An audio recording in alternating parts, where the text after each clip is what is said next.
ช่องลมอ่ะพี่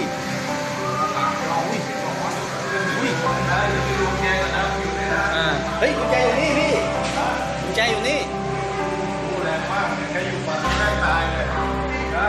ถ้าใครเรียนติดฝั่งนี้จบข่าวแล้วมันต้องไปถ่ายข้างหน้าหน่อยนะ นี่ก็เห็นแล้ว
ลุกเลยแม่กินนี่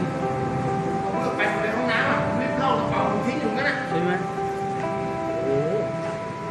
นี่ครั้งที่2นะครั้งแรกเคยเจออยู่อินเทอร์เน็ตจริงโอ้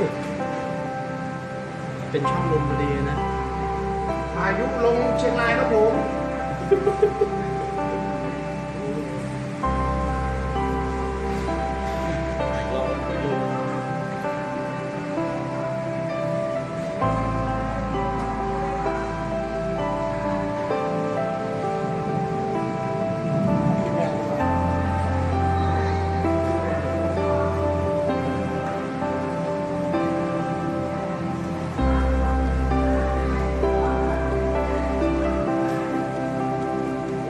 ประตูนี่ล้มเลย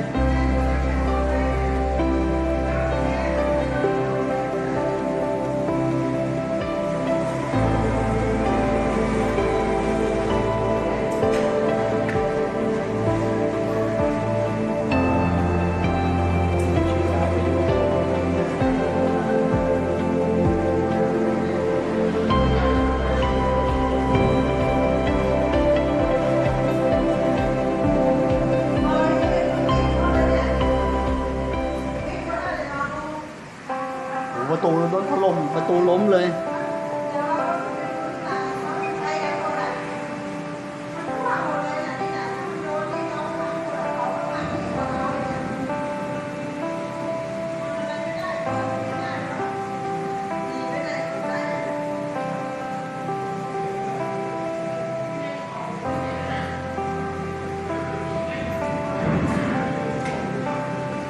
เฮ้ยรถโอ้ยมันไม่เห็น